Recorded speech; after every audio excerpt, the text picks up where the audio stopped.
yang paling ngeganggu ya pertanyaan kayak ada chef Jepangnya nggak sih? Gitu. Tapi kalau kacamata sebagai tamu ya. Oke. Apakah lu nyari tempat yang ada chef Jepangnya gak?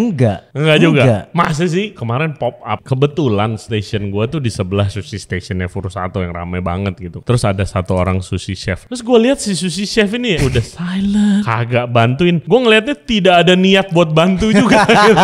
Tapi apakah itu hal yang biasa gitu? Itu hal biasa. Sampai ada yang namanya Ray kayak kubu-kubuan Ray. Contoh. Ketika salmon datang, itu bukan barang itu diambilin dikasih ke orang sushi, enggak. Si orang wasoku atau si steward itu manggil, chef, tuh barang lu datang. Sebegitunya, Ray. Gue pernah nanya ke Chef Doni waktu itu sempat mau buka restoran Jepang. Iya, iya. Chef Don, gue butuh chef Jepang. Gue ingat banget lu nanya, oke, jadi yang mau bisa kerja apa enggak? Lu bilang gitu ke gue.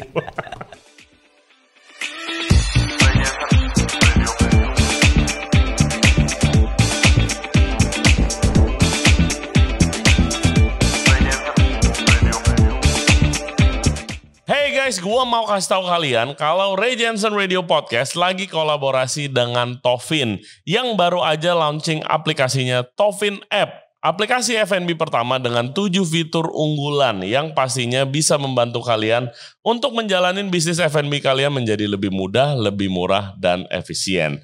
Nah, buat kalian yang mau belanja mesin kopi, gelato, kitchen equipment, ataupun ingredients apapun, kalian bisa belanja di Tofin App. Dan bisa pakai kode referral dari gua, RJR Tofin, RJRTOFFIN. Kalian bisa dapetin diskon sebesar 2,5%. Lumayan banget apalagi kalau lagi setup bisnis baru. Syarat dan ketentuan berlaku. Jangan lupa download Tofin App di App Store dan juga di Play Store. Hello everybody, thank you very much for tuning into the show today. Kali ini kita akan ngobrol lagi dengan Chef Doni Silpani, expert makanan Jepang yang terakhir ke podcast kita itu nunjukin kita bagaimana ngolah tuna dari utuh sampai dimasak makanan-makanannya, caranya ngolah tuna yang baik dan benar. Kali ini kita mau ngobrol tentang industri makanan Jepang di Indonesia yang makin berkembang dengan banyaknya konsep-konsep yang menarik, yang otentik maupun yang modern. Penting gak sih sebuah restoran Jepang itu punya chef langsung dari Jepang, import? Apakah baru bisa dibilang restoran Jepang yang legit, yang otentik kalau chefnya orang Jepang? Emangnya orang Indonesia nggak bisa melakukan itu? Apalagi yang udah pengalamannya sebesar Chef Doni misalnya. Nah, kita akan pembahasannya seputar itu. So make sure you guys enjoy the show and listen sampai habis, oke? Jangan lupa subscribe di Ray Jensen Radio Podcast di YouTube, Spotify, and all other podcast platform. Juga follow kita di Instagram dan di TikTok di Ray Jensen Radio. And without further ado, please welcome Chef Doni Silpani. Enjoy the show. Hirasemasu. Widih, gila. Akhirnya Chef Doni ke studio, guys. Welcome. Thank you, Ray. Akhirnya Chef Doni Silpani lagi free agent sekarang ya. Baru selesai. Oke, guys, jadi ini kayak farewell gitu sedikit guys, karena ya temen nongkrong gue kurang satu nih lagi nih, karena Chef Doni mau pindah kota, dia mau ke Surabaya. Mau nongkrong di sini sekalian apa ya, mengenang ya. Ya. Mengenang apa? Ya. Mabok-mabokan. Kok? Ya maksudnya gue juga emang sekalian pengen main ke studio. Iya, belum pernah. Kemarin kan terakhir yang kita di pop up sama podcast Tuna. Betul. Oke, guys, Chef Doni ini baru kelar nih dari Furusato ya, kan akan pindah ke Surabaya. Ya silahkan ditebak aja bakal kemana ya di Surabaya. Kemarin baru Shokugeki, ya, yang artinya food war. Itu gimana sih konsepnya? Iya, jadi Shokugeki yang kemarin kita buat di Furusato itu. Kayak konsep baru jadi aja gitu. Jadi konsep benar-benar konsep food war, biasa di kartun. Jadi konsepnya itu kayak nantangin gitu, Ray. Kayak nantangin gitu, kayak awalnya itu ceritanya dari bapaknya ke anaknya. Okay. Nah, di sini kita buat gua sama Reko ini yang dari Bekasi ini. Which is si Gastronusa ini pengen ngebuktiin bahwa siapa sih yang paling jago, siapa sih yang paling expert gitu loh. Padahal di dalamnya behind of aja dong. Iya, behind of the stage-nya kita tuh benar-benar collab between kayak idenya si Reko, misalkan contoh ada satu dish yang satu ingredients itu sama, itu sashimi. Jadi tuna, misalkan tuna sashiminya si Reko diapain, sashimi gue diapain gitu aja sih. Oke, terus jadi lu di menu orang tuh dapat dua-duanya. Apa orang milih? Oh, gue maunya makanan Reko atau gue mau makanan Doni? Apa gimana? Oh enggak, jadi kita ada 6 course. Oke. 6 course. Nah, masing-masing course-nya itu datangnya 2 Rey ke Oh, table. dikeluarin. Betul. Oke. Nah, lucu juga konsepnya. di meja kalian itu ada satu kertas, which is itu nanti ada kolom checklist A atau B gitu loh. Nah, even dari dari si staff service-nya itu nggak ngejelasin bahwa ini punya Reko, ini punya Doni gitu. Oh loh. gitu? Enggak, ya. Terus penempatan di kertasnya itu gua acak. Enggak harus Doni itu sebelah kiri atau Reko sebelah kanan, atau mungkin di zigzag katanya. Doni appetizer sebelah kiri, Reko appetizer sebelah kanan. Oh, pokoknya tamu nggak bakalan tahu Pokoknya lah sebetulnya nggak bakalan tahu. Tapi pada akhir acara sebetulnya mereka udah tahu. Oke. Karena dari penamaan menu sama deskripsinya. Dari situ. Jadi iya, biasa kan masing-masing chef punya style sendiri. Betul. Ya kan. Mungkin kalau gua tamu regulernya gua udah tahu oh ini makanannya Doni. Iya. Oh gitu. 6 course. 6 course. Berapa hari kemarin? Kemarin 2 hari, Rey. Oke. Terus untuk dessertnya baru kita collab. Jadi gua ngeluarin es krimnya pakai daun shisho, daun oba, terus si Reko pakai bikin krim jelinya kayak gitu-gitu. Lucu juga Seru banget. Seru banget. Antusiasnya Terus gila. apakah image-nya tamu kayak wih battle beneran? Awalnya ya. Passionnya beda gak lu sama nggak ngomong gitu? Awalnya ya kayak banyak banget kompor di sosial media tuh kayak gue timnya Reko, gue timnya Doni. Gue sama Reko tuh di grup WhatsApp tuh kayak ini ngapain sih pada gitu. Tapi ada bragging right kan kayak pembuktian diri seenggaknya. Iya betul Rey. Kayak at the end of the day mereka tuh jadi tahu bahwa si Doni itu Japanese cuisine, expert Japanese cuisine, but gua a bit twisting kayak mulai dari flavors atau ingredients. Gua lebih suka ngetouchnya pakai lokal. Contoh mungkin ada satu dish yang gue pakein daun kemangi. Kayak gitu-gitu sih Rey. Kalau gue, nah Reko benar-benar mutlak tradisional kolot gitu loh. Klasik gitu. Jadi ya itu yang membedakan lah. Betul, akhirnya mereka itu jadi tahu gitu loh. Bukan berarti si masakan Jepang tuh yang paling jago si Doni atau si Reko atau ya siapapun itu, enggak. Fun ya, konsep baru fun ya. Fun banget. Boleh juga Edwin nih milih. Iya makanya. Jadi Gastronusa. Iya, boleh loh, fun loh konsep. Itu semuanya Rey pada bilang kayak kapan dong ada Shokugeki kedua, Shokugeki ketiga gitu-gitu. Karena kan nggak tahu kayak lu ya. Gue tahun lalu itu jumlah pop up gue begitu gue track back dalam 1 tahun tuh gue 15 kali pop up take over. Gila. Tahun ini gue mau mulai lebih milih-milih lah. Tapi kayak udah mulai apa ya sama terus nih konsepnya nih. Gue udah coba biasa kan course. Iya. Ya kan course. Terus kemarin kita coba ala carte ya, lebih fun. Itu lebih fun loh. Iya lebih fun gue ala carte. Lebih fun banget. Kayak lama-lama kok ada kayak rutinitas bukannya gue bilang boring ya, tapi kayak rutinitas aja nih. Oke, take over apa terus abis itu ada signature dish gue yang si tempat nih mau terus gitu kan. Mau terus pokoknya Chef Ray harus bikin ini ya, kemarin enak banget. Ya jadinya kayak rutin gitu. Tapi Shokugeki ini nih kayak very fun way untuk freshen things up lah. Padahal di menunya sendiri itu ya it's like course omakase gitu loh. Cuma sekali datang ke table sekalian itu para tamu itu datangnya 2 langsung gitu loh. Jadi siapa yang menang siapa yang kalah jadi? Gue kalah. Oh, lu kalah? Gue kalah. Kalah 7 poin gue. Kalah 7 poin. Kalah 7 poin. Itu dari penilaiannya gimana? Penilaiannya per satu-satu aja. Betul. Betul satu-satu. Jumlah tamu dong gitu. Jumlah tamu.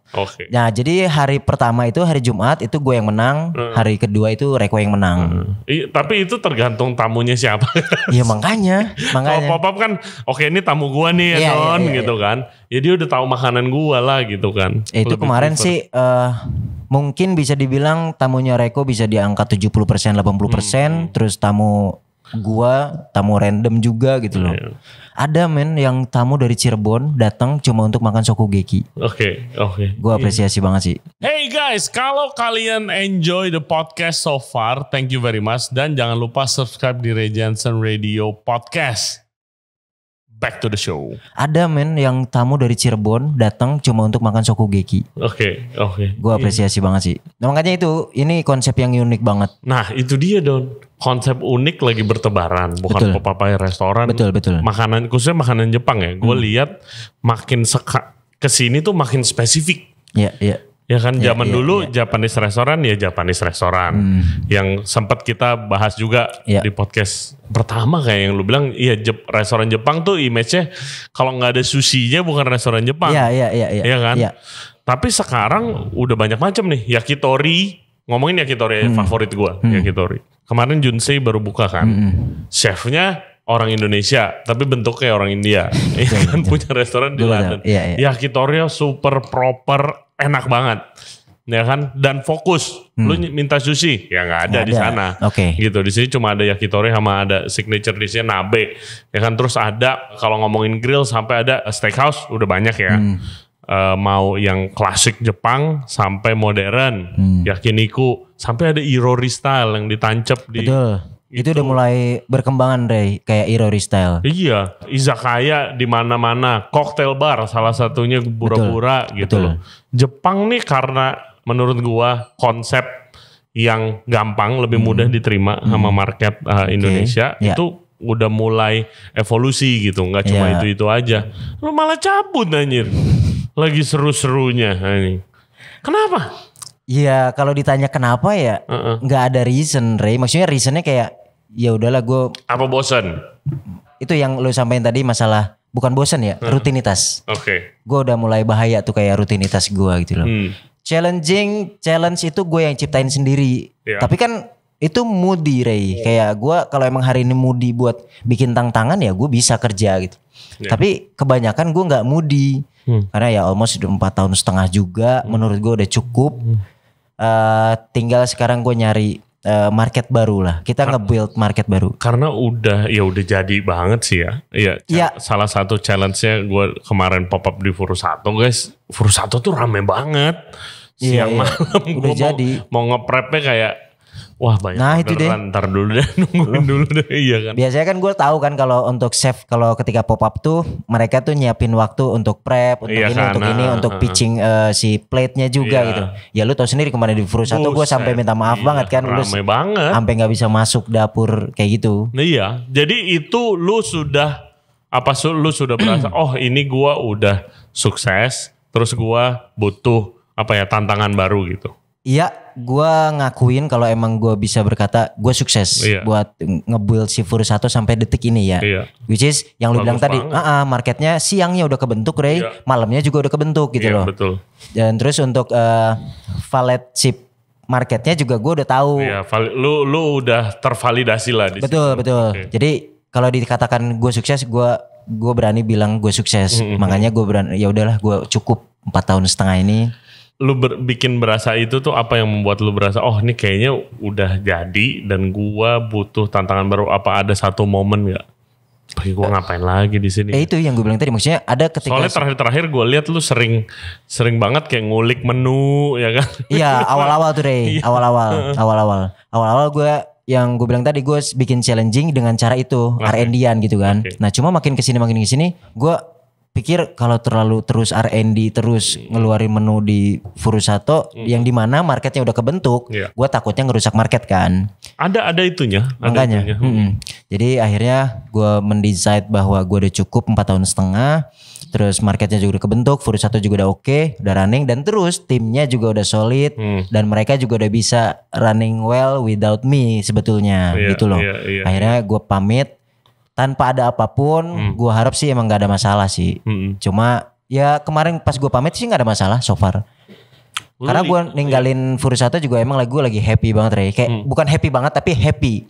Kebetulan gue di close-nya ditutupnya sama Sokugeki kemarin. Iya. Which is itu successful lah. Dari kacamata seorang chef makanan Jepang, bagaimana lu lihat F&B Indonesia nih terhadap makanan Jepang, perubahannya? dari tahun ke tahun? Perubahannya menurut gue nggak terlalu signifikan tapi mengefek juga. Contoh gini Ray, kalau zaman dulu gue tahun 2011 sampai 2015 itu mereka masih kayak masih ada omakase yang lu nggak bisa datang ke restoran itu tanpa reservasi misalkan. Oke. Lu harus reservasi dan omakasenya juga yang eksklusif banget. Nah kalau VIP banget. Betul. Ya. Terus chefnya juga ya harus Jepang misalkan. Harus tuh. Nah kalau sekarang ada restoran omakase seperti itu eksklusif yang jutaan rupiah gitu misalkan. Ada. Tapi anyway lu bisa kok walk in.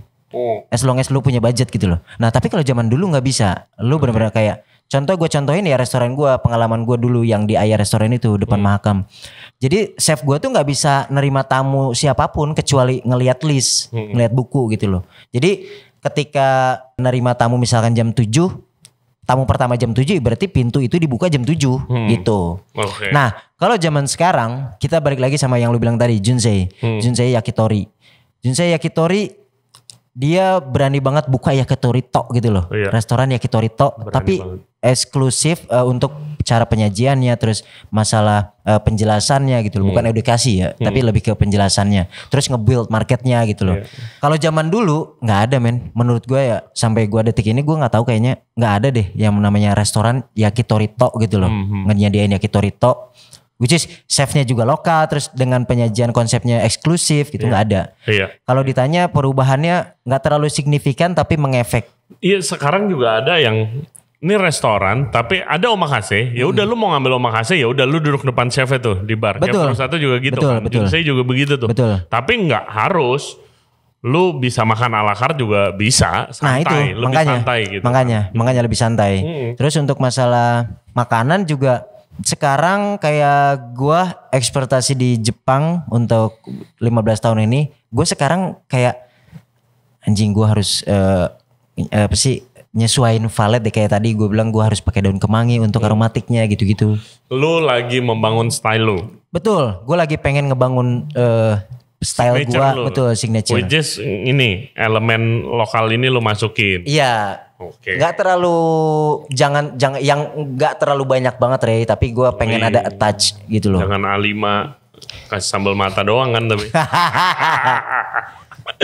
Oke, guys, kita mau promosi dulu nih sebelum lanjut ya. Jadi Regency Radio Podcast itu lagi kolaborasi sama Tovin yang baru aja launching Tovin App, aplikasi terbarunya. Aplikasi F&B pertama dengan 7 fitur unggulan yang pastinya bisa membuat kalian menjalani bisnis F&B kalian dengan lebih mudah, lebih murah dan lebih efisien. Bisa ngapain aja di sana? Salah satunya itu bisa belanja dan bisa nawar. Contohnya apa? Ini mesin kopi di Regency Radio Podcast Studio.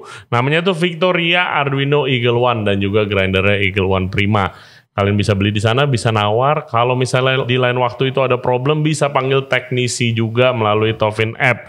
Dan ada promo spesial untuk pendengar Regency Radio Podcast. Promo kodenya itu RJR Tovin, RJRTOFFIN. Dapatkan diskon, udah nawar dapat diskon lagi lebih murah. Nah tapi terms and condition berlaku, oke? Tapi lumayan, dapat diskon beli mesin kopi dan grinder yang harganya mahal. Duitnya bisa diinvestasi di tempat lain, oke? Jadi download Tovin App sekarang di Play Store dan juga di App Store. Oke, lanjut Sepdon. Aman. Ada tadi yang menarik yang lo mention. Perubahan gak banyak tapi udah exciting. Nah, salah satu perubahannya adalah apakah sekarang gak begitu penting kalau restoran Jepang, chefnya orang Jepang? Iya. Nah, gue berani bilang kayak itu gak terlalu penting sebetulnya. Ya sekarang balik lagi sama kalian. Kalian itu butuhnya siapanya sih? Tetap balik sama produk kan karena tapi kalau menariknya dulu Furusato awalnya ada si orang Jepang itu kan. Iya, setup awal itu ada chef Jepangnya. Nah, ternyata ya sorry to say dia nggak bisa masak. Intinya dia itu nggak bisa masak, dia datang cuma buat ya kayak menarik gitu loh. Oke. Jadi dia tapi banyak ya ini guys, bukan kayak kalau orang ini kalau orang awam nih takutnya kayak oh dia nggak bisa masak, oh nggak bisa ngapa-ngapain dong. Bukan. Maksudnya bukan nggak bisa masak. Nenek gue masak jago banget ya kan. Tapi belum tentu buat operasional dapur dan restorannya. Betul, gitu lebih kan. Ke manajemen gitu loh Ray. Tapi kalau untuk masalah bumbu, dia nyampur bumbu ya dia ngerti. Iya. Tapi kalau untuk cara how to cook dengan profesional kitchennya dia nggak ngerti. Iya. Belum ngerti, sorry. Khususnya kitchen admin. Betul. Banyak sih. Banyak. Gua nanti lu cerita pengalaman lu ya. Gue cerita pengalaman gue. Oke. Gue dulu jadi konsultan di sebuah restoran Jepang, guys. Restorannya itu sampai sekarang masih buka, sukses waktu itu kolaborasi kita. Tapi dia itu ownernya orang Jepang tapi tinggal di Indonesia udah lumayan lama. Oke. Dia itu punya masalah, dia bilang, Chef Ray tolong bantuin saya, ini restoran saya omsetnya tuh besar banget. Oke. Hampir 2 miliar omsetnya. Wow. Karena makanannya mahal-mahal, restorannya rame, dan alkoholnya jalan, ada barnya. Jadi sukses tuh restoran, kalau dari segi omset. Tapi dari segi profit, dia bilang, kok saya omset restoran 2 miliar ya, tapi kenapa untung saya 2 juta? Hanya 2 juta. Wah kayak, Pak itu sama warteg kalah, gue bilang gitu. Yang nggak perlu nyari duit sampai miliar-miliaran gitu kan. Karena balik lagi gue sering ngomong kan, restoran rame belum tentu untung, restoran sepi belum tentu rugi. Yang penting lu manage-nya bagaimana. Exactly, Jadi ya udah gue bantuin, bukan dari segi menu ya kan, tapi dari segi cost dan finance-nya. Dimana kayak dia punya 2 chef Jepang khususnya, yang dikasih apartemen sendiri, dikasih mobil sendiri, gajinya besar dan dolar, which itu rata-rata begitu kan. Terus chef Jepang ini ada satu yang fokus omakase aja, ada satu yang fokus a la carte dan menu izakayanya. Terus habis itu bahan insist semua dari Jepang.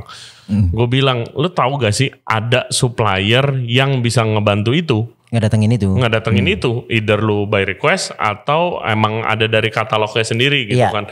Tidak, jadi dia sistemnya begini, si 2 chef itu gantian, sebulan sekali kan ada yang dipulangin ke Jepang, dan dia bawa belanja tuh banyak. Di Tokyo, di Tsukiji, di mana, di toko supplier daging dia lah, dan dia hand carry semuanya ke Jakarta atau dia kirim kargo, which is harganya meleduk banget coy. Iya dong. Ya kan? Betul. Jadi lu anggap aja lu kayak, ya lu bikin supplier sendiri buat restoran lu. Iya. Kalau lu hand carry 1-2 oke dah, tapi lu mau bawa ikan bagaimana masa hand carry? Makanya. Iya kan? Jadi costnya meledak di situ. Terus habis itu gue lihat lah, gue rasa pertama ini head chef nggak perlu 2. Ya kan, nggak perlu 2. Gue bilang sama ownernya, ya udah pilih salah satu. Ya udah gue interview lah, gue ngobrol sama mereka yang intens, ngelihat cara kerja mereka. Yang satu nggak bisa bahasa Indonesia, nggak bisa bahasa Inggris. Itu juga masalahnya. Iya kan, jadi komunikasi ke bawah, ke anak buah sangat susah, ya kan. Terus gimana komunikasi? Ya body language. Terus habis itu gue minta, berarti yang satu lagi entusias belajar bahasa Indonesia, Inggris lumayan gitu. Jadi based on that, gue pilih dia yang satunya, chef kedua. Terus habis itu gue lihat kalau masalah di profit, kita buka food cost dong, kita bedah kan. Problemnya di mana? Nggak ada. Nggak ada. Gue habis itu nanya, chef food cost-nya mana? Gue bilang gitu kan. Oh, apa ya? Wis ini lucu karena kalau buat kita, lu nggak ada food cost. Iya. Ya lu gila. Gimana? Lu gimana ngitungnya? Lu gimana nentuin harga? Betul. Harga jual. Iya. Food cost nggak ada. Gue bukain dong template food cost yang gue punya. Dia nggak ngerti. Mati. Gue bilang, lu nggak bisa. Gue bilang begini sama ownernya. Gue bilang, lu nggak bisa beroperasi tanpa food cost. Lu ngawang-ngawang aja gitu kan. Jadinya gue suggest lu harus ada chef orang Indonesia yang jadi workhorse kerjanya. Gitu kan, kerjanya. Jadi dia administrasinya. Dia ngerti menu, dia ngerti semua departemen, dia ngerti maksudnya semua departemen tuh kayak ya sushi bisa, main course bisa, grill bisa. Habis itu dia jago di kitchen administrasi. Ya basically a proper head chef. Ya kan, ya habis itu yang kita lakukan lah itu, kita cari yang chef yang sangat pengalaman, bisa semuanya, untuk jadi ya kerjanya, di mana si chef Jepang ini ya dia fokus apa yang dia bisa. Betul. Yang dia bisa adalah waktu itu handle omakase-nya. Jadi ya dia fokus ke omakase, food cost-nya kalau bikin resep baru di handle sama nih orang lokalnya. Iya. Dan seterusnya gitu kan. Kalau ditanya, oh head chef-nya siapa tuh restoran? Ya proper head chef-nya si chef Indonesianya. Betul. Ya kan si chef Jepangnya itu lama-kelamaan menjadi ya figur. Iya, itu sih yang terjadi kebanyakan di sini. Dan terus yang paling menurut gua a bit ngeganggu ya pertanyaan kayak ada chef Jepangnya nggak sih? Itu kadang-kadang gua benci, dalam hati tuh benci tapi gua ketawa. Kayak iya. Karena kan lu pasti udah pernah jadi di posisi chef lokalnya itu kan. Iya makanya. Dan bukan sekali doang gitu kan. Pasti lu ada yang kayak oke, yang dijualnya nih si chef Jepangnya ini, tapi sebenarnya ini lu yang handle semuanya. Iya. Kalau yang di Furusato sendiri kenapa gua sampai sebenci itu, ada pertanyaan itu karena emang semuanya dari produk kan dari gua. Terus administrasi dari gua, manajemen kitchen dari gua gitu loh. Ya itu sih yang gue bisa sampein kayak nggak perlu banget sih lu tanyain ada chef Jepangnya nggak sih gitu. Karena emang terjadi juga beberapa chef Jepang juga bukan dia specialty di Japanese food. Yap. Di Japanese cuisine gitu loh. Kejadian. Iya makanya mungkin lu udah punya pengalaman juga gitu kan. Iya. Gua ya kalau itu gua ada ceritanya. Jadi guys, gua waktu itu pernah ke restoran Yakitori lah pokoknya.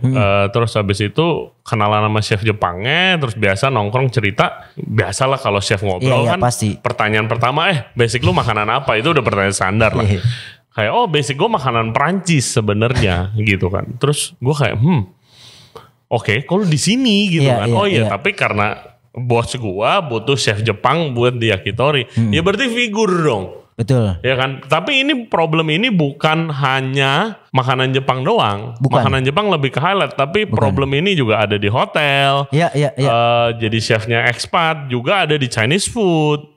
Ya kan. Gue baru ngobrol sama chef Chinese food. Ya kalau sekarang karena gue udah tahu cara kerjanya gimana. Iya. Gue lagi negosiasi konsultan gitu misalnya di restoran Chinese, ada nih chef dari China mainland keluar, gue akan langsung nanya ownernya, ini yang kerja yang mana? Yang kerja mana? Gue butuh ngobrol sama chef lokal yang kerjanya, karena udah pasti bukan dia. Dia baru 3 bulan di sini, nggak tahu apa-apa lah, baru 3 bulan. Terus bentar gue panggil. Ada nih satu yang udah belasan tahun yang tahu. Nah gue tektokannya lebih ke dia. Gitu dia ya oke, lu research nih menu nah. Gitu. Sayangnya begitu ya. Iya makanya. Ya balik lagi sih, mungkin kayak gue sekarang orang Indonesia, bisnis orang Bogor. Ya gue juga kalau ke restoran Indonesia ya gue bengong gitu kan. Iya. Karena gue ekspektasinya di Jepang gitu. Iya. Ya seperti itu maksudnya. Janganlah bukan janganlah kayak gue ngelarang banget sih. Kayak menurut gue sih nggak perlu banget sih lu sampai nanyain chef Jepangnya mana gitu. Tapi kalau lu makan di restoran Jepang, apakah ada itu gak? Lu kacamata sebagai tamu ya? Oke. Gue sebagai tamu ya? Iya. Apakah lu nyari tempat yang ada chef Jepangnya gak? Enggak juga? Masa sih? Ya iya dong. Kan gue spending money, gue pengen dapetin produk Rey. Iya.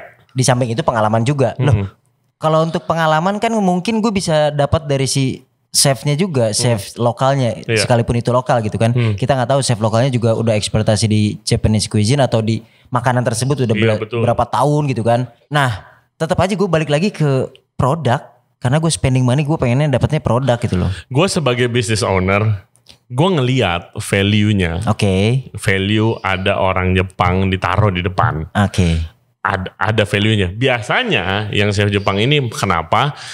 Which is ini kenapa? Akhir-akhirnya banyak yang expertnya di sushi, karena station sushi itu di paling depan. Kan bisa kelihatan.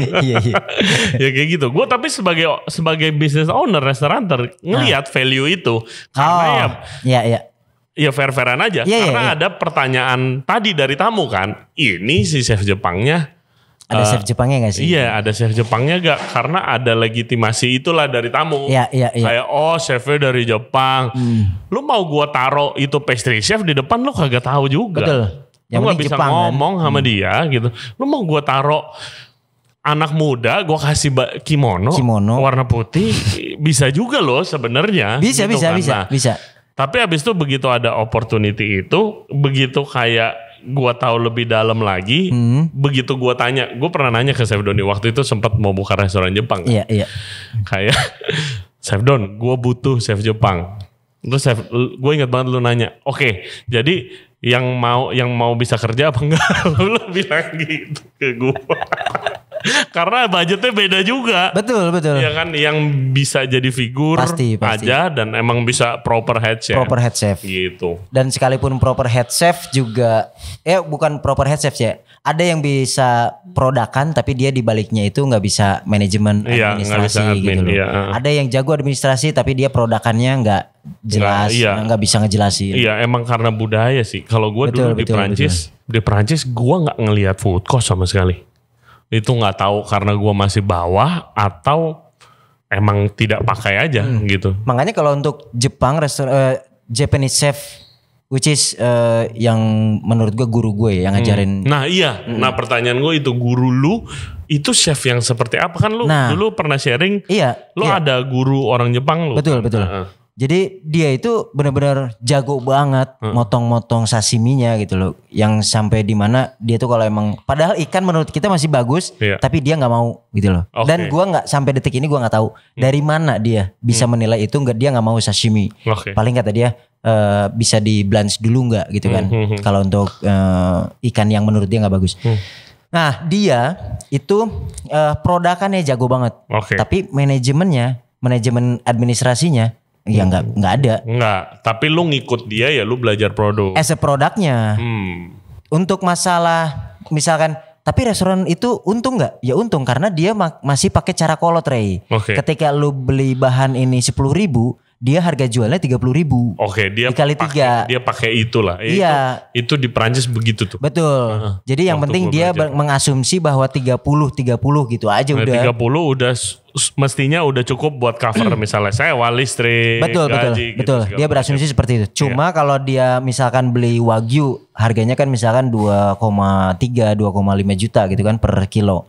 Nah dia nggak bisa mengkali 3 harga jualnya, paling coba dikali 2 gitu-gitu. Dia pakai sistem itu ya, sistem lama, tapi sistem kolot itu. Tapi sekarang, khususnya untuk sekarang itu susah sih pakai sistem susah, itu. Karena sekarang pengeluaran yang tadinya nggak ada di zaman itu, sekarang udah ada. Sekarang ada. Marketing sosmed lah, bayar influencer lah. Lu percaya harus hand sanitizer yang baru kos baru lagi sejak pandemi harus ada, ya kan? Masker mungkin buat server, ya kan? Iya. Gatel tuh. Sampai sekarang masih ada yang servernya pakai masker. Itu gue gatel banget sih. Wah, buang-buang duit doang lu. Ya kan? Ya, pokoknya itulah, banyak costing yang kayak zaman dulu tuh nggak ada gitu. Iya, lu bayar vale bulanan. Emang zaman dulu pakai vale jarang gitu kan. Nah, itunya yang bisa kalau lu nggak pikirin food cost-nya dengan bener-bener detail, HPP gitu kan, harga pokok penjualan, itu lu suka boncosnya di yang lain. Pasti. Gitu kan, sedotan gitu-gitu segala macam. Tapi kalau gitu lu belajar manajemen kitchen di mana, Don? Gue belajar manajemen kitchen dari Oman. Oman di Kempinski, salah satu hotel Kempinski. Jadi waktu itu lu sempet karena lu ngikut guru lu, jago nih sushi, tapi manajemennya kacrut nih. Lu sempet di jalan itu juga dong, tapi udah ke Oman tuh. Ya lu tahu produk toh nih. Betul. Jadi gue ketika ke Oman kan gue di hotel, Ray. Gue di hotel. Nah cuma gue nggak tahu tuh food costing, maksudnya food costing secara detail gitu, kayak lu berapa persen gitu kan. Harga unitnya berapa, harga ini berapa. Nah itu gue gak sedetail itu. Gue masih pakai cara kolot. Ketika gue beli beras misalkan yang ngikutin master dulu lah ya, dikali 3 gitu kan. Makanya chef gue di Oman itu kan orang Jerman. Jadi dia bilang, lu dengan cara kayak gini lu gak bisa kepake kalau di hotel. Tapi dia gak ngegoblok-goblokin gue. Dia cuma kayak, ini gak kepake kalau di hotel doang. Mendingan yuk sini ke kantor gue yuk. Ke kantor gue yuk main gitu. Jadi gue pernah satu hari itu gue libur. Gue sampai nanya, gue boleh gak ke ruangan lu gitu kan. Tapi hari ini gue libur. Oh ya udah gak apa-apa, mau ngapain? Gue pengen belajar itu administrasi. Akhirnya belajar semua, mulai dari ternyata gue harus nyiapin market list, gue harus nyiapin food costing gitu loh, buat harga jualnya kayak gitu-gitu sih. Gue belajarnya tetap administrasi di Oman Muscat. Walaupun gambarannya itu gue dapat dari Qatar juga gue dapat. Gue di sini belajar. Gue udah jadi corporate chef. Gue ditawarin corporate chef karena food test kan. Gue tahu dari mana Dia tahu gue dari gue private dining, ya kan. Oke, si Chef Ray makanannya enak dari luar negeri. Udah pernah jadi sous chef di hotel biarpun sebentar. Oke, jadi corporate chef nih. Jadi corporate chef. Which is sejujurnya gue belum tahu food cost zaman itu. Tapi udah jadi corporate chef. Terus habis itu ya gue di hire karena gue makannya enak gitu kan. Terus dari bosnya langsung ya urusin nih gitu segala macam. Terus habis itu kayak ada saatnya gue bikin menu baru. Ada dulu outletnya, salah satunya outletnya itu bar pengen ganti menu. Gue bikin menu baru, food test gini-gini. Gue punya bos tuh, F&B director. Oke Ray, bikin food cost-nya. Bisa kan bikin food cost-nya? Menunya udah approve. Masa bilang gak bisa, malu dong. Bisa, tenang aja. Yain aja dulu. Tenang aja gitu kan. Terus habis itu gimana ya? Habis itu udah muter dah tuh. Nyari dia. Gue di internet, gue food cost. Gimana cara ngitungnya segala macam. Betul. Wah, seminggu cuy begadang. Itu berapa sebulan lebih baru jadi. Ditanyain kan sama bos gue, food costnya belum.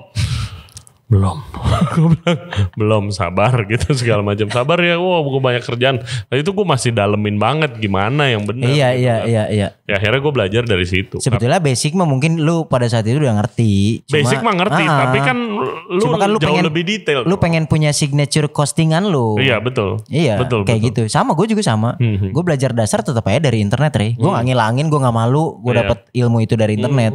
Tapi di samping itu ya gue juga kalau kayak sayuran gue petik-petikin yang busuk-busuknya, gue pilihin yang bagus-bagusnya gitu.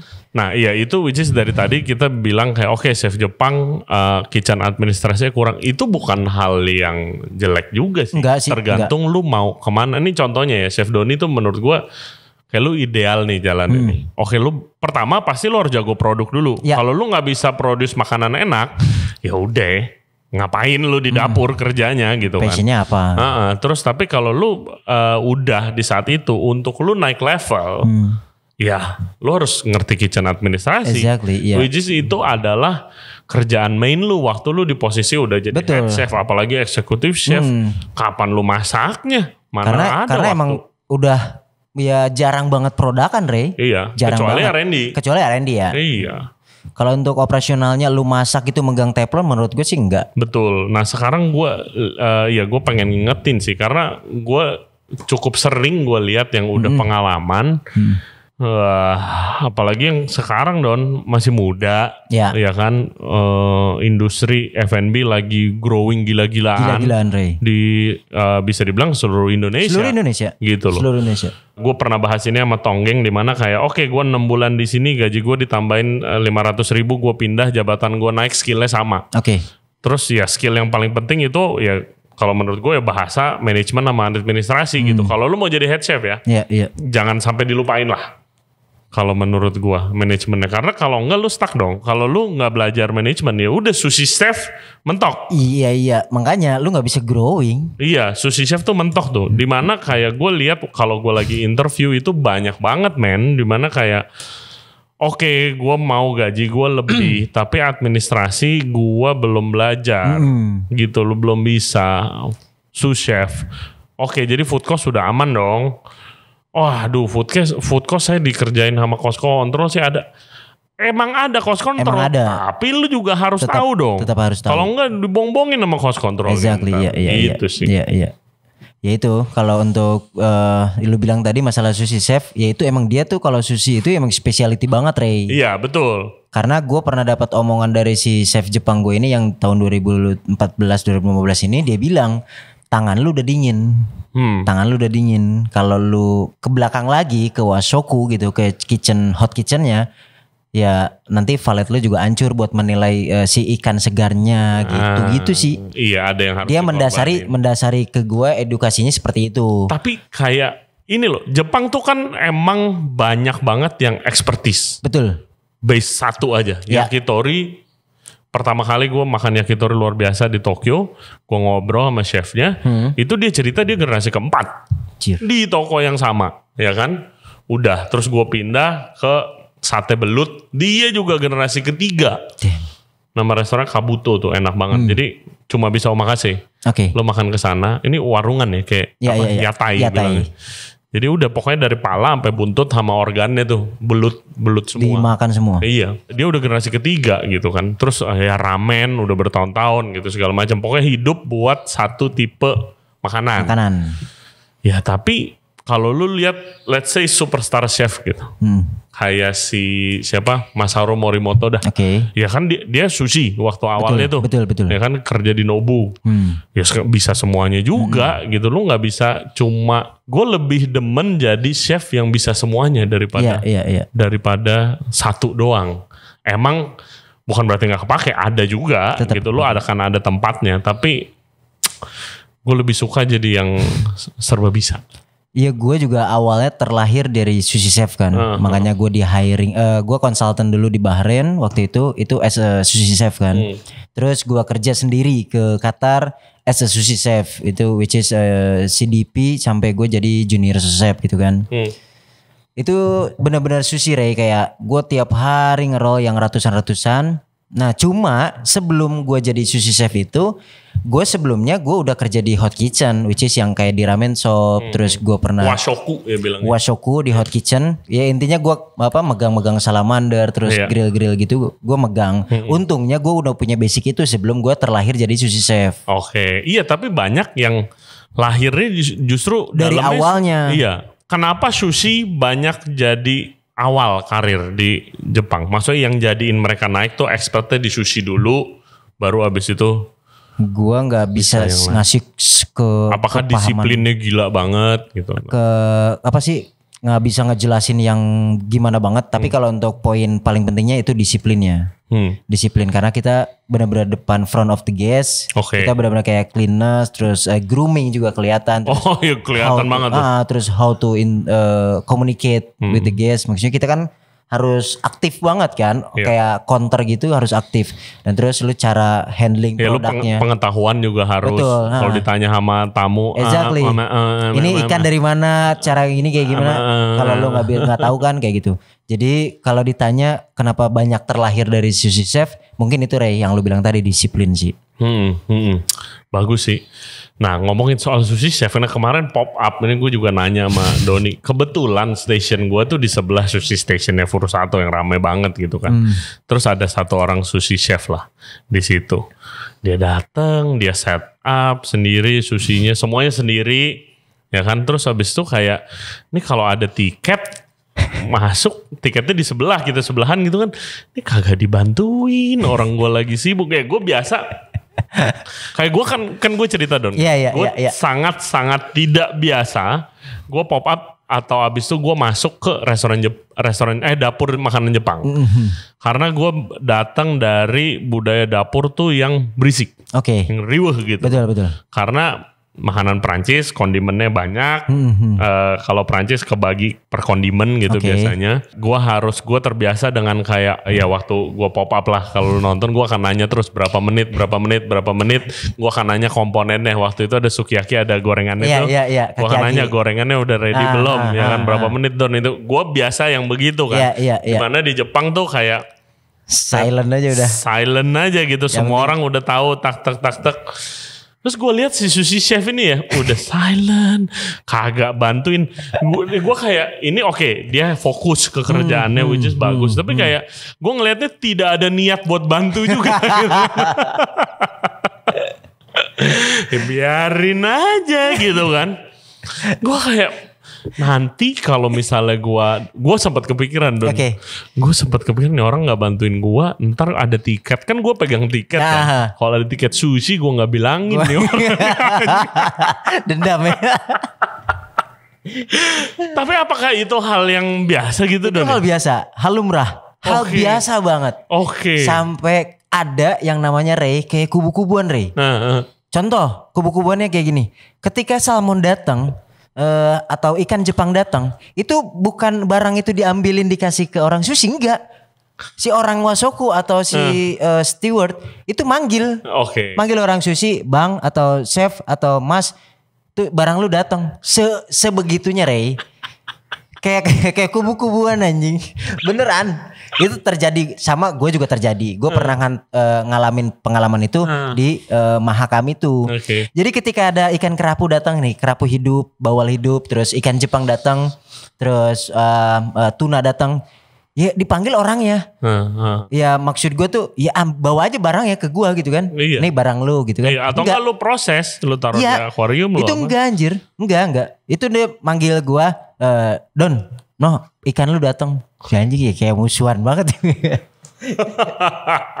Ya emang sebegitunya. Jadi kayak hal biasa dan lumrah itu.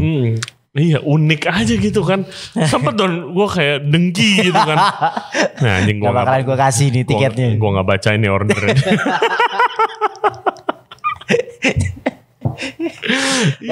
Anyway ini gue baru ngomong nih Ray sama lu Ray. Jadi anak-anak bener-bener berterima kasih banget sama lu. Ini anyway gue gak lebay. Anak-anak itu ngucapin sama gue.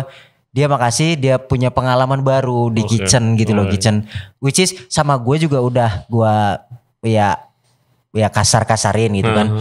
Tapi mereka pas ngelihat lu lagi lebih kayak oh ternyata emang kayak gini di kitchen tuh yang lu bilang tadi. Men berapa menit lagi, berapa lama lagi? Ininya belum. Ininya belum gitu kan. Terus kalau ini belum ngapain lu keluarin ke gua? Ya lu cek dulu lah di meja lu gitu loh, di section lu. Sebelum ke gua ya lu cek dulu. Betul. Gitu kan. Nah, jadi mereka tuh sampai kemarin tuh chef gila sih, ternyata emang kitchen tuh emang seperti itu. Makanya gue bilang gua nggak nyuruh lu buat ngerubah passion lu as a Japanese gitu loh. Tapi tolong tanamkan kedisiplinan di kitchen itu, keterampilan di kitchen itu seperti ini. Ya itu tujuan pop-up kita. Betul. Oh terima kasih sama-sama. Gue kayak orangnya udah jago-jago. Gue pengen kayak apa ya? Gue juga pertama kalinya seriusan. Iya, lu ceritakan. Thank you juga pertama kalinya gue bisa dapat kesempatan kayak masuk ke dalam suasana yang Jepang banget gitu. Which betul. Is menariknya tuh kalau restoran Jepang khususnya Furusato, dapur kecil bener ya kan. Jadi semua orang udah tahu tempatnya dan udah lama rame. Betul. Restorannya tuh udah lama rame. Jadi semua orang tuh udah yang bener balik lagi ke awal kita bilang mungkin udah rutinitas. Udah rutinitas. Iya, jadi emang perlu kadang-kadang rutinitas itu diganggu lah dikit kan. Emang jadi, perlu banget. Apa gitu. Perlu jadi banget. supaya biar bangun kan. Iya, supaya bangun lagi gitu. Betul. Gue have a really good time sih. Pop-up di Furusato. Nah itu juga gua tempelin Ray, yang gua nggak colek gitulah, biar bangun gitu. Tetap anjing hari itu misalkan gua dari anak Yakimono grillan, gua oper ke Agemono misalkan atau ke Tepang. 1 hari 2 hari, ntar balik lagi. Apalagi sushi ya, sushi. Anyway gua nggak bisa diganggu, nggak bisa diganggu. Ya udah pakem itu. Udah pakem banget, kayak paling ke belakang tuh. Motong negi aja deh. Daun bawang maksudnya. Terus kayak mandolin kol gitu. udah basic banget udah. Iya kayak semuanya di handle di situ kan, garnish dia yang bikin semuanya juga di situ. Itu. Ya jadi, emang mungkin budayanya begitu. Budaya sih. Tapi gue nggak bisa bilang kayak mungkin di Jepang juga kayak gitu. Gue nggak tahu. Tapi itu terlahir ketika gue terjun ke masakan Jepang emang seperti itu Ray. Kayak bener-bener kayak dia tuh bikin border gitu. Iya. Ya tapi itu cuma sebatas operasional. Tapi kalau di luar itu kita as a team gitu loh. Iya itu bagus lah. Budaya. Iya banyak budaya-budaya luar yang bagus yang kita harus tiru. Betul. Ada budaya juga yang nggak patut diikutin. Kalau karena gue lagi mencoba mendalami Chinese food tuh, budaya Chinese food yang pelit resep itu gue sebel banget cuy. Gue sebel, bener-bener sebel gue. Dimana gue ke expose pertama, gue dari dulu tuh pengen belajar Chinese food. Oke.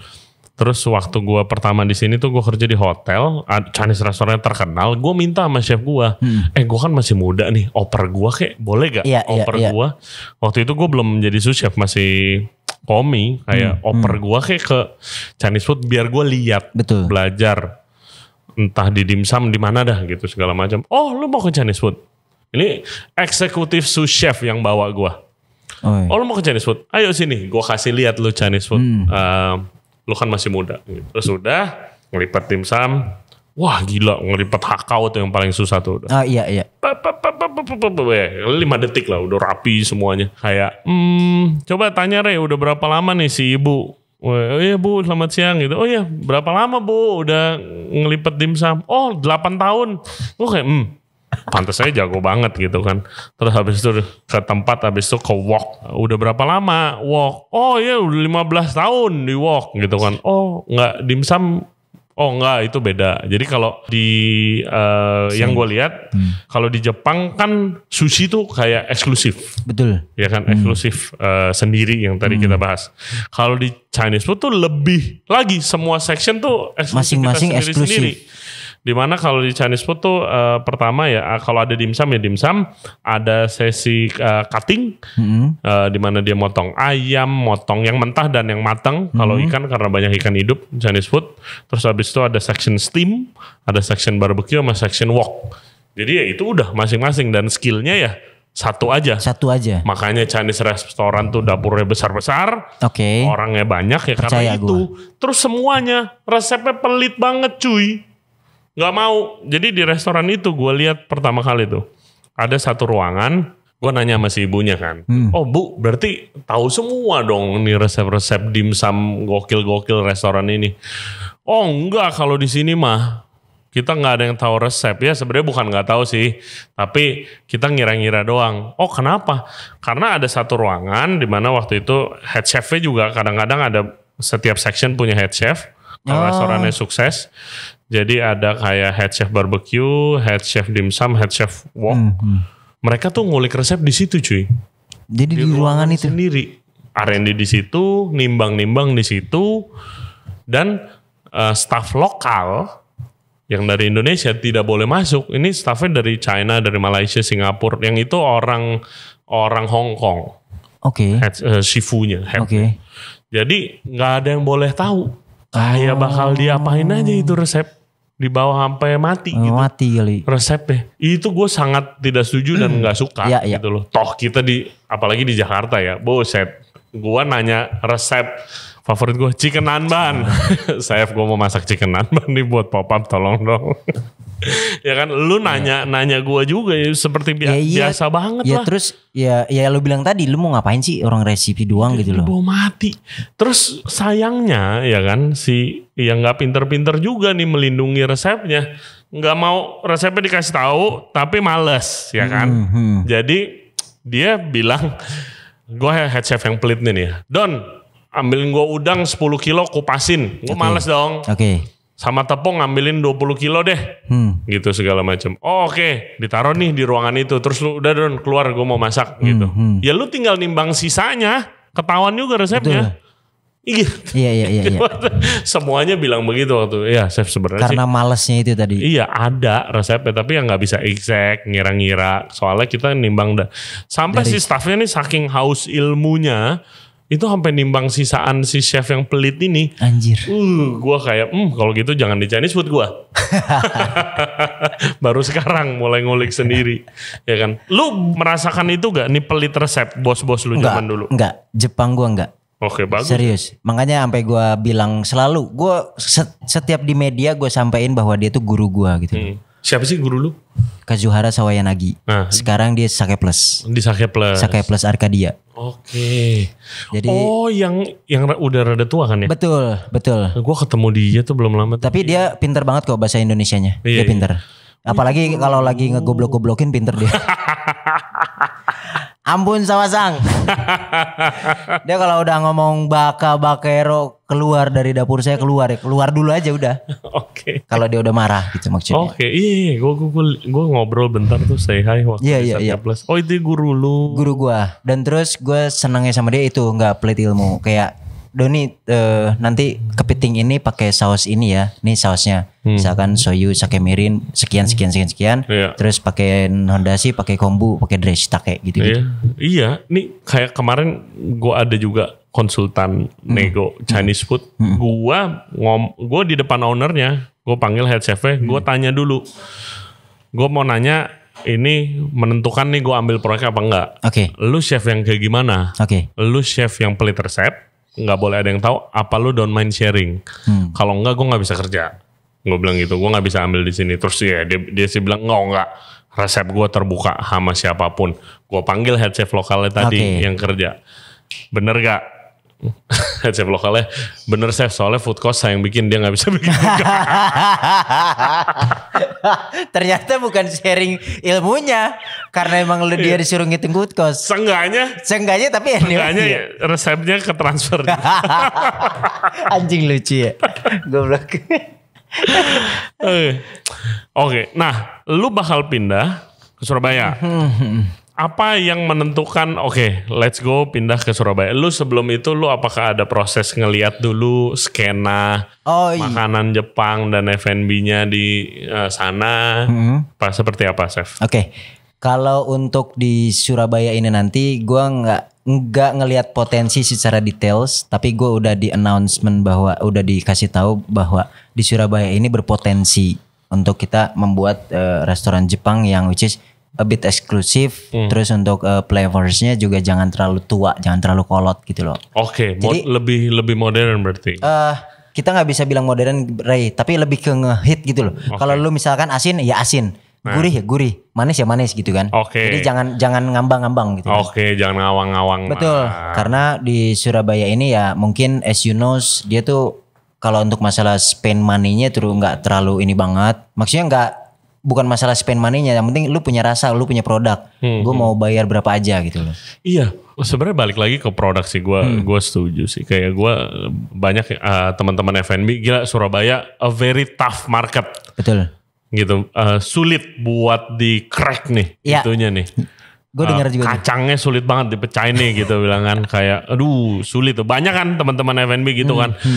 Maunya murah katanya. Tapi kalau dia ke Bali atau ke Jakarta spend gila-gilaan sampai diomongin crazy rich Surabaya biasa di sini gitu kan kalau di ada bahasanya di F&B ya kan.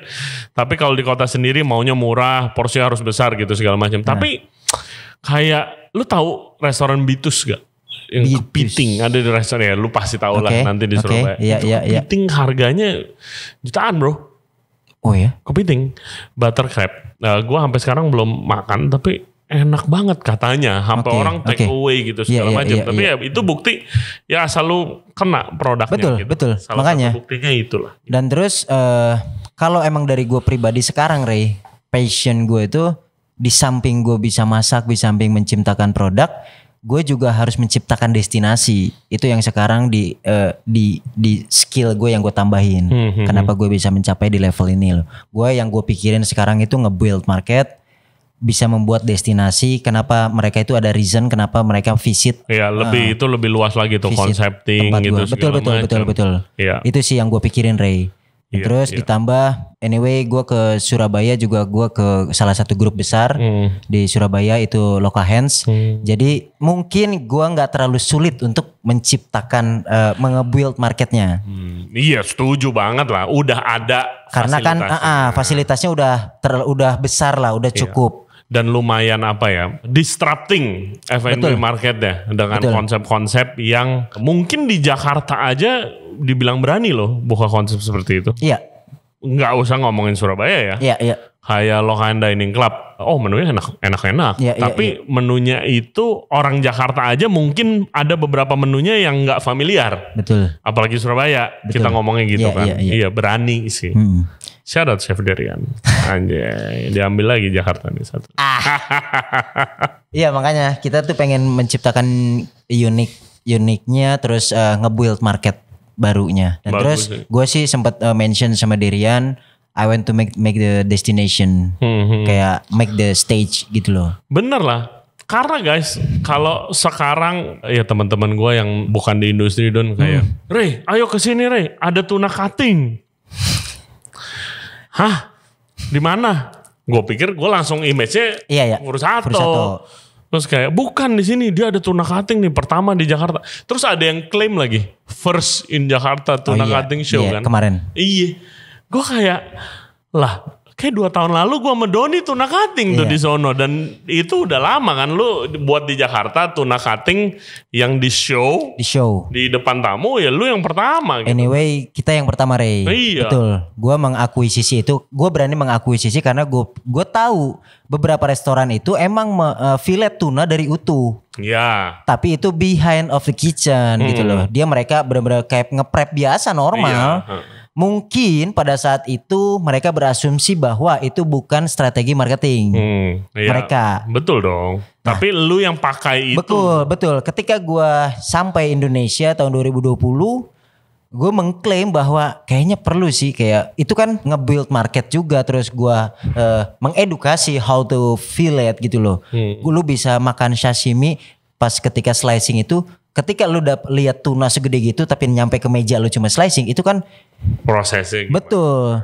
Mereka mengapresiasi itu. Betul, edukasi juga. Iya. Iya, bagus sih. Bagus. Makanya. Tapi kenapa, ini ngomongin ikan deh sekarang, lu bawa tuna. Iya. Jadi kemarin tuh guys, gue dapat waktu lagi pop up, Chef Doni nawarin, Chef mau pakai bluefin nggak gitu kan? Gue mau banget. Which is akhirnya gue jadiin tartar. Anjir, itu enak banget sih. Damn. Tuna lu. Apakah dari dulu itu udah available? Apa sekarang biasanya diekspor terus baru available di market lokal sekarang? Baru available di market sekarang. Oke. Secara keseluruhan ya. Kalau dulu bluefin itu di-provide hanya restoran-restoran tertentu, which is omakase doang Omakase gitu loh. yang upscale. Betul, yang dimana mungkin si suppliernya atau si vendornya melihat potensinya di situ. Tapi kalau zaman dulu kita kebagiannya biasanya itu maksimum itu di Big Eye. Big Eye itu. Ada grade-nya gak sih Yellowfin, Big Eye? Iya, tetap ya paling bawah kan Yellowfin. Paling bawah tuh Yellowfin tuh. Kenapa? Ya mungkin ikan yang paling atas ya. Kalau gue sih taunya banyak ada atau gimana? Yang kalau gue taunya itu ikan Yellowfin itu atas, Big Eye itu bawah. Dari tingkat kedalamannya. Betul, kedalamannya. Yellowfin, Big Eye, terus baru bluefin. Gitu. Nah, terus untuk bluefin itu biasanya dikasihnya ke omakase eksklusif gitu loh. Nah, untuk kita nih izakaya, restoran-restoran itu dikasihnya maksimum itu Big Eye, which is gue nggak bisa bilang itu berarti lu lebih rendah dong grade-nya. Enggak juga. Itu depending lu handle-nya ya. Mungkin lu juga bisa ngerasain ketika lu makan bluefin tapi amis atau mungkin itu bersoda di lidah lu, ya berarti kan handlingnya, how to handlingnya gitu loh. Nah, kalau begitu coba kasih tips ke listener kita. Bagaimana cara menghandle tuna atau ikan yang baik dan benar supaya long lasting buat kalau mau masak sashimi atau sushi. Oke. Itu kan bukan dimasak ya. Jadi lebih buat men-serving. Prepare lah. Betul. Gimana prepare ikan yang baik yang benar buat sushi sashimi? Oke. Kalau untuk sushi sashimi, how to handlingnya itu nge-prepnya itu fillet ikan. Mau itu tuna, mau itu salmon gitu. Tapi sih gue lebih seringnya itu salmon sama tuna. Itu. Kalau ketika gue fillet, itu gue portioning, saku namanya, yang kayak balokan gitu, Ray. Iya. Itu gue rendam air garam dulu, which is itu air es. Ada kasih air es sama garam, kayak kurang lebih 10 menit. Oke. Habis itu di drainase pakai si tisu. Habis tisu, ganti tisunya. Habis itu di wrap, baru masuk ke freeze. Gunanya kalau freeze, freezer. Tapi freezernya nggak yang biasa ya, kayak blast gitu, yang langsung ngunci gitu kan. Oke. Blast freezer. Betul. Kalau chef gue bilang katanya itu membuat matiin bakteri di awal si esnya itu sama si air garam kayak gitu. Terus untuk ditambah blast freezer itu buat sama ngunci juga, jangan sampai tumbuh bakteri baru gitu. Tapi kalau itu gue ngomongin kalau dapat ikannya besar. Ya nggak mungkin dong. Sekarang misalkan gue ngegembor-gembor sama kalian-kalian nih, tamu-tamu, dapat tuna 60 kilo hari ini. Terus dibilang, loh kon ikan fresh itu nggak boleh frozen.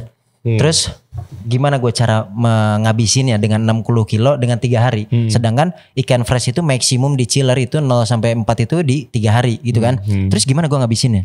Nah, dengan cara apa gue meminimalisir itu? Makanya gue request kepada owner gue dulu itu minta blast freezer. Karena gue buat itu. Kalau emang gue datang tuna loin itu nggak ada yang masuk freezer, nggak ada. Oke. Itu pasti chiller semua, 3 hari gitu. Tapi kan belum tentu di supplier nggak di freezer. Enggak, itu pasti fresh, Ray. Oh, pasti fresh. Kalau Otoro yang dari Jepang itu baru, itu frozen. Nah, frozen juga itu dia blast. Iya. Nah, frozen itu bukan sembarang frozen kan? Betul, Ray. Iya. Itu yang gue bilang tadi. Jadi masuk ke yang ke minus 60 gitu, minus 40 gitu-gitu. Gue yang waktu itu gue mancing, terus abis itu gue kasih lu. Iya, yang kerapu. Itu di blast freezer, boset. Men, gila. Masih minyak masih ada, ya kan? Ya terus tekstur juga masih oke banget, nggak keganggu sama sekali gitu loh. Ya anyway itu blast gitu loh. Tapi kalau untuk ke freezer, gue nggak tahu Ray, karena emang gue belum pernah coba. Mungkin karena gue takut juga kan, gue takut. Karena kan itu ikan mentah Ray, gue servingnya juga mentah gitu kan. Yang bisa meminimalisir cuma ketika nyampe table si tamu itu kan coba wasabi. Ya gue nggak bisa make sure bahwa itu bakteri itu kan. Gue takutnya poisoning gitu kan, gue takutnya. Pokoknya intinya di wrap sama intinya tisu. Ya jadi kita cuci air garam dulu, 10 menit, habis itu dikeringin pakai tisu, habis itu ganti tisu, baru di wrapping masuk blast freezer. Itu untuk kayak salmon atau tuna.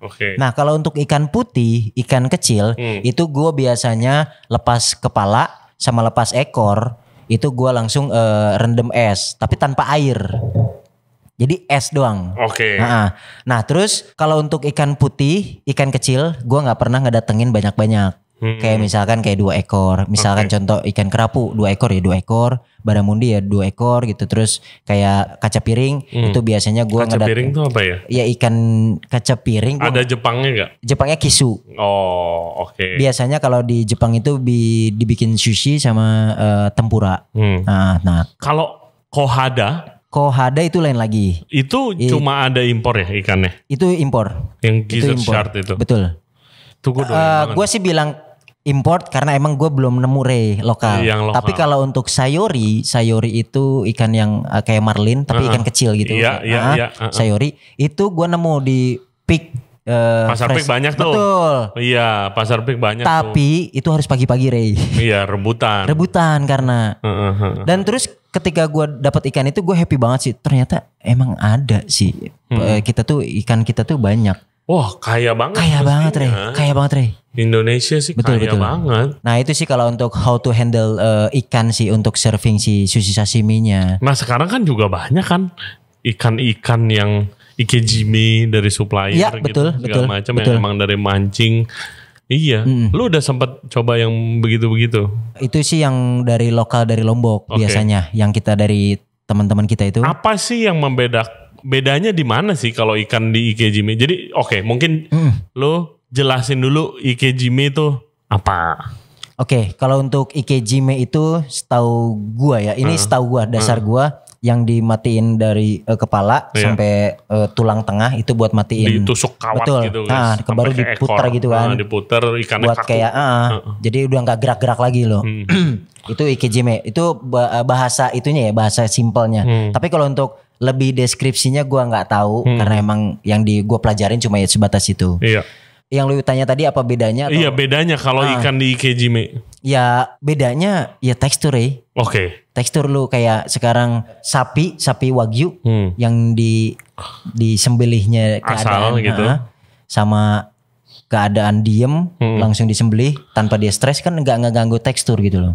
Nah kalau ikejime ditanya bedanya sama ikan mati biasa, ya gue lebih ke tekstur sih, lebih ke chewy, lebih bite-nya lebih ada ya.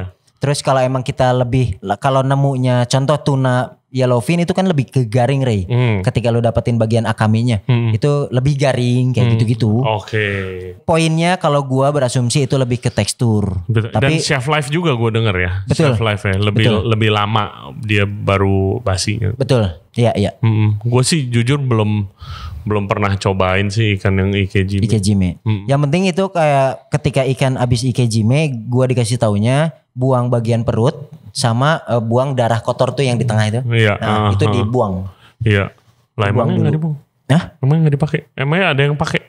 Oh enggak, takutnya mereka itu cuma abis ikejime mati udah aja direndam air direndam es gitu. Oh iya sama aja dong. Itu soalnya yang bikin spoilnya itu darah kotornya itu langsung ke tulang-tulang itu. Iya, yang lebih penting tuh kalau ikan sih lu sesegera mungkin lu file. Sesegera mungkin. Insang, isi perut, organ segala macam lu buang dulu. Baru abis itu kalau lu punya blast freezer udah perfect dah. Udah aman dah. Udah aman dah. Betul. Which is blast freezer nih bukan lu taruh selama-lamanya di blast freezer guys. Enggak. Itu konsepnya yang salah, lu blast freezer sampai beku terus lu masukin freezer. Iya. Yang penting dia suhu dalamnya udah min berapa itu loh. Ya itu sih gue kemarin yang ikan mancing di kerapu udah berapa bulan itu? Berapa minggu? Berapa minggu? Buset pas dimasak. Yang lu bawa ke Furusato masih itu, wah rasanya, damn. Dan itu udah tuh kalau udah nyobain ikan begitu, kayak nyobain ikan yang lain kayak nggak seenak itu ini. Sombong. Iya, sombong paletnya. Makanya itu. Lo ada gak ikan yang pengen lu cobain belum kesampaian gitu? Either masak atau makan? Fugu. Oh, fugu belum? Fugu dari hidup ya, dari hidup. Dari hidup gue pengen fillet. Di Indonesia nggak ada ya? Di Jakarta ada gak sih? Di Indonesia, di Jakarta ada itu ya? DC Sang. DC Sang itu ownernya Ramen Sanpachi. Oh, dia punya sertifikat. Dia punya sertifikat. Kalau nggak percaya kalian kunjungin Kapodong namanya. Gua bukan ngiklanin tapi karena Ray tanya jadi gua kasih tahu. Kebetulan gua bekas anak buahnya DC Sang tahun 2008 sampai 2013. Oke. Anak buah dia. Tapi gue di ramen shopnya. Tapi gue tahu bahwa dia ada mengantongin sertifikat memfilet fugu, memproses fugu dari hidup. Dari benar-benar dari air dia tangkap di filet itu. Oke. Nah itu gue pengen banget Ray ngeprep fugu mulai masih hidup diproses sampai masuk ke bites mulut kalian tamu-tamu. Iya biasa kalau ada orang ngomong gini pasti kayak oke, yaudah kita sambil podcast. Kalau ini gue nggak berani. Jadi guys, kalau belum tahu fugu tuh ikan kembung, ya kan? Ikan balon ya? Iya ikan balon, bisa ngembung gitu dia. Terus dia ini beracun kalau preparationnya nggak bener. Nah, racunnya adalah racun yang sangat mematikan. Jadi lu kalau salah potong, kalau nggak salah empedunya gitu, kalau kepotong masuk ke daging, ya yang makan siap-siap aja gitu kan. Itu udah pasti. Nah, automatically bukan cuma sakit perut, bukan. Koit. Jadi yang motong itu harus punya sertifikat yang susah banget obviously dapetnya. Oh, yang punya Sanpachi. Kalau gue mungkin tadi tempatnya apa kalau mau nyobain? Kapodong. Jadi dia omakase eksklusifnya Ray. Oke. Jadi omakase eksklusifnya di situ. Dia bayar reservation only. Gua waktu di Jepang sempat ditawarin sih. Iya. Kayak mau gak cobain gitu. Temen gue yang orang Jepang mau gak nyobain makan fugu. Ya which is dia udah sering kan. Gue takut. Kalau fugu gue bukan berarti gue belum pernah coba. Tapi gue pernah coba fugu tapi frozen. Tapi yang frozen itu kan cuma bisa di Karage Ray. Fugu Karage sekarang udah banyak di Jakarta. Yang bikin menu fugu Karage. Which is itu frozen. Kalian gak usah takut. Karena handlingnya itu kan udah pasti udah punya itunya pabriknya. Iya dan gue sempat nonton dokumenter itu tentang fugu. Kayak apa? Katanya yang ahli bisa ngasih racunnya itu masuk sedikit banget ke dalam dagingnya, terus jadi ada rasa sensasi something di mulut waktu lu makan. Gua gak tahu. Katanya gitu. Ya paling enggak kita cobain bareng lah nanti. Enggak. Lu aja duluan. Ayo. Gue kerapu aja deh Ray. Iya gue kerapu aja dah. Tuna juga gue gak gitu suka yang kayak kalau suruh milih ya kan biasa ada Toro, Otoro, sama Chutoro. Gue milih Chutoro sih. Semua Ray.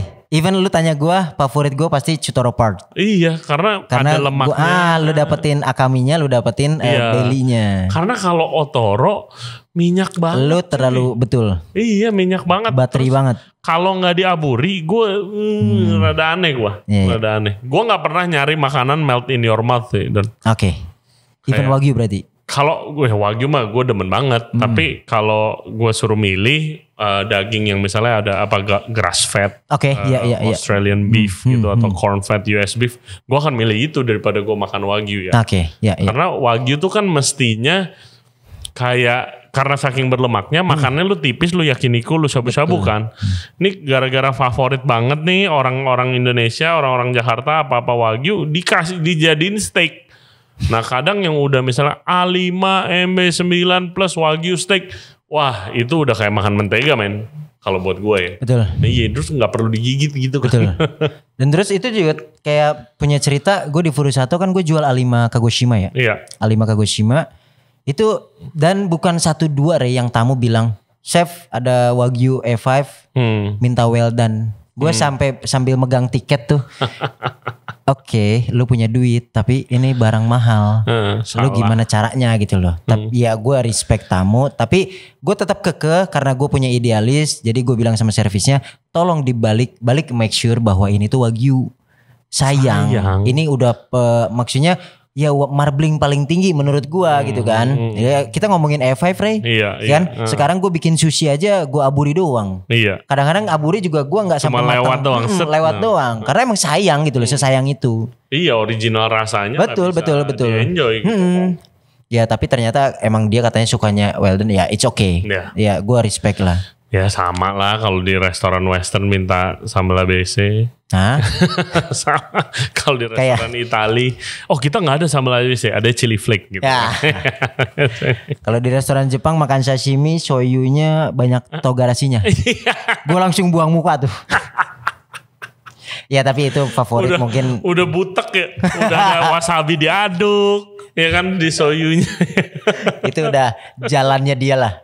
How to nikmatin sashiminya. Iya.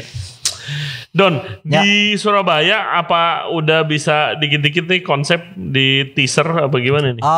Ya kebetulan gue bisa sedikit spill ya, sedikit spill. Cuma gak bisa terlalu details karena gue juga belum sampai Surabaya. Karena gue hari Rabu baru mau berangkat ke sana. Jadi gue belum ada meeting yang intens banget sama manajemen. Cuma kalau untuk gue spill konsep, kita itu bakalan bikin dalam satu gedung. Itu bakalan ada 3 konsep. 3 konsep. Cuma gue belum bisa nyebutin karena masih ngambang-ngambangan gitu kan. Dengan 3 konsep ini masing-masingnya kita unik Ray. Karena kebetulan si pemiliknya itu sering ke Jepang dan dia sering nemuin konsep seperti itu dalam satu building. Itu ada beberapa unit cuisine gitu loh. Beberapa konsep. Nah terus kita juga tujuannya ingin nge-build market di Surabaya, bukan mengedukasi. Kalau mengedukasi kesannya ya kita pinter banget lah. Tapi kita pingin nge-build market baru gitu loh. Which is itu tujuan gue juga Ray. Kenapa gue ambil kesempatan di Surabaya ini. Di samping tantangan karena lu bilang tadi rutinitas di Furusato, jadi gue tantangan baru. Di samping itu juga gue pengen punya stage baru di Surabaya. Gue pengen punya gue pengen ciptain destinasi baru di Surabaya. Terus ya market juga sih. Amin.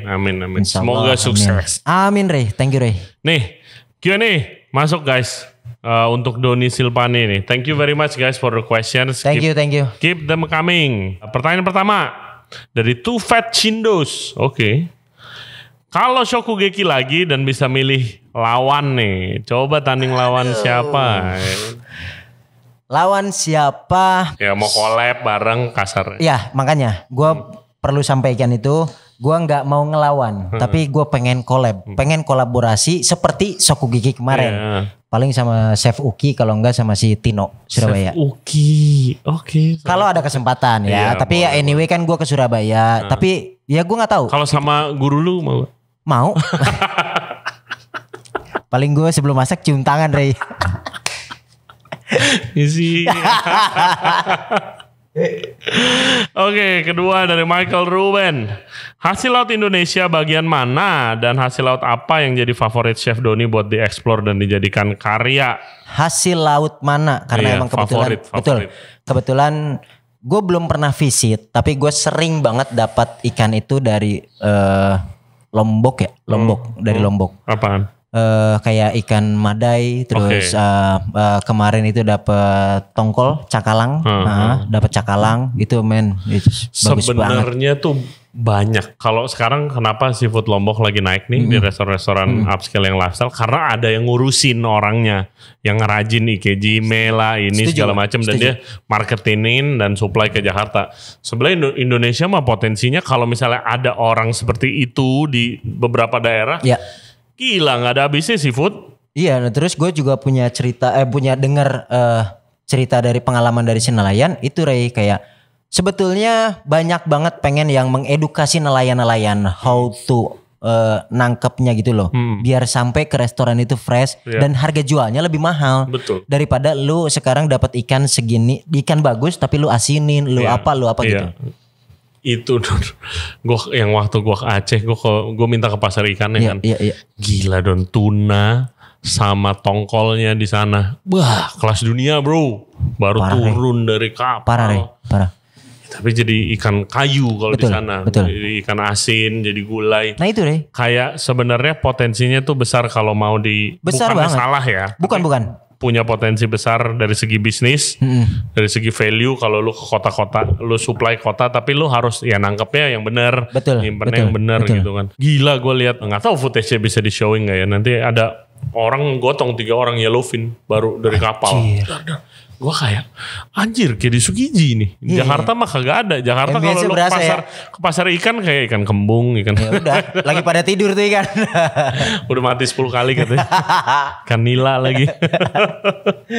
Gitu ya, potensinya banyak banget. Mungkin ada yang dengar kalau di daerah dan punya potensi seafood yang luar biasa, dan bukan ikan doang ya, shellfish juga banyak banget. Iya, tapi anyway pesan gue itu yang pernah gue sampaikan juga bahwa ikan lokal itu kita itu kaya banget Ray, banget. Dan terus lu jangan pernah anggap ikan kita cuma bisanya digoreng atau dibakar. Men, gue buktiin kemarin pas Okugeki, ikan kaca piring is my favorite. So I serving to the guest. Terus tamu semua bilang itu favorite. Gokil. Dan baru tahu ikan kaca piring. Gue kasih. Jadi setiap gue visit table gue kasih ini Ray. Gue googling. Gue kasih tahu nih ikan kaca piring itu seperti ini. Nah terus gue dapat ilmu itu ya itu dari si Sawasang itu. Ikut edukasi juga. Ikan kaca piring guys. Coba pakai tuh semua di sushi Jakarta at least. At Backdraft Project, menjadi chef spesialis khusus seperti dirimu di Japanese cuisine itu suatu gift atau curse?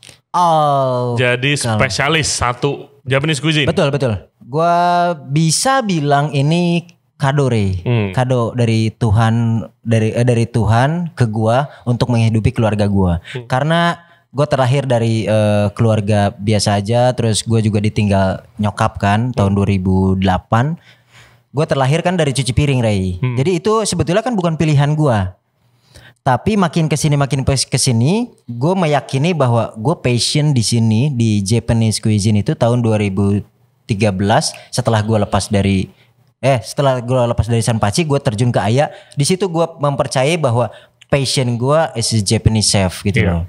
Betul. Dan dari situ, jadi gue bisa mengasumsi bahwa itu kado dari Tuhan. Betul. Dan ya bener sih kalau zaman sekarang F&B industry itu lebih ke spesifik nih, restoran. Betul Ray. Udah bukan zamannya lagi restoran all day dining, menunya ada ratusan, menunya ada 2 Asian, ada Western. Iya. Kalau gue mengedukasi tim gue di Furusato khususnya, sama di Oman kemarin, gue bilang lo harus punya spesifik, which is itu passion lo. Kenapa?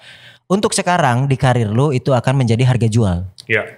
Nah, untuk in the future ya, maksudnya untuk kedepannya. Ketika lu punya bisnis, lu udah punya passion apa yang bakalan lu buka gitu. Betul. Cuisine apa yang bakalan lu buka. Betul banget. Gitu. Zaman sekarang sih bukan berarti yang lain lu gak belajar ya. Oh bukan. Iya kan, tapi kalau lu punya spesifik yang emang passion lu udah bisa arahin dari lu mulai berkarir misalnya. Lu kerja di tempat yang tepat, lu kerja di konsep yang tepat, lu ngikutin chef yang tepat, itu bisa bagus ke depannya. Bukan zamannya lagi yang tadi gue bilang restoran menunya ada 2 Asian Western gitu. Itu di zaman gua. Kalau gua dulu di zaman kalau gua saklek, gua cuma pengen masak makanan Prancis waktu gua balik, ya gua nggak ada kerjaan. Gitu, gua harus belajar makanan Indonesia, gua harus belajar makanan Thailand dikit-dikit, makanan Jepang sedikit banget gitu. Gua harus mengetahui karena itu adalah zamannya. Tapi sekarang nggak. Sekarang justru spesifik itu dicari. Jadi boleh di sana. Ntar kalau misalnya udah 10 tahun atau 5 tahun, lu mau ganti, lu punya passion baru, ya ganti aja nggak apa-apa. Ganti aja nggak apa-apa. Tapi yang penting kan lu udah punya pondasi dari awal. Iya, bukan berarti sia-sia. Gitu. Betul, karena yang kita bahas dari awal tadi Ray, ketika menjadi head chef itu ya, lu bukan cuma di spesifik dalam satu itu doang gitu loh, dalam satu masakan. Kayak contoh sushi doang gitu. Yes. Jangan ntar gak dipedulin lagi kalau lagi kerja. Jangan ntar tiket lu gak dikasih sama Ray. Pertanyaan terakhir dari Ucing 33. Pandangan Chef Doni dengan ikan kembung bagaimana? Apakah bisa diolah sebagai jenis Japanese food? yang bercerita rasa? Ikan kembung. Oh, ikan kembung. Kalian jangan salah loh. Itu ada kita namanya aji furai. Nah, itu digoreng kan, aji furai, goreng katsu. Oke, itu Aji. ikan kembung. Oh, ikan aji. kembung tuh bahasa Jepangnya aji. Aji. Tuh kalau aji dipesan loh. Kalau ditaruh ikan kembung nggak Mau. harus pakai sambal sama tempe. Jadi ada ikan kembung itu bisa kita bilang aji, kita bisa mengasumsi bahwa itu iwashi, bisa juga. Oke. Nah, intinya mereka itu masing-masing ikan itu bisa di sushi sashimi. Sushi sashiminya dengan cara ditataki. Tatakinya bukan yang di torch bagian kulitnya, bukan. Tataki yang dimaksud itu diiris tipis, Ray, kayak mungkin segede ruas jari. Terus habis itu dikasih jahe parut sama daun bawang sama sesame oil. Cara nge-servingnya seperti itu. Bukan yang dipakai dicocol soyu, bukan. Oke. Oh iya. Itu beda lagi, Ray. Beda. Kalau untuk kayak makarel ya, jenisnya makarel. Iya, Saba kayak gitu. Itu pakai itu. Oh, oke, make sense. Karena gue kalau misalnya dikasih saba sushi nigiri gitu, kayak kalau gue cocol doang ke soyu kurang pas. Pasti lu butuh sourness atau refreshing dari si jahe. Iya. Oh gitu. Oke, make sense. Betul. Thank you banget Chef Doni. Thank you Chef Ray. Gini, gue mau bilang terakhir. Gue happy banget buat lu, ini opportunity yang baru, challenge yang baru. Temen nongkrong kurang lagi di sini, temen minum highball kurang, tapi gue ikut excited, gue ikut semangat gitu untuk opportunity yang lu dapat. So good luck my brother. Thank you Chef Ray. Kita nongkrongnya di Surabaya berarti. Kan? See you soon. Oke guys, itu aja podcast kita kali ini sama Chef Doni Silpani. Jangan lupa subscribe di Ray Jensen Radio Podcast di YouTube, Spotify, and all other podcast platform. Juga follow kita di Instagram dan di TikTok di Ray Jensen Radio. Kalau mau cek update-nya Chef Doni ini, setup restoran di Surabaya, ada di Instagramnya di Doni Silpani. Check that out for further updates. Okay guys, see you next time. Bye-bye. Bye.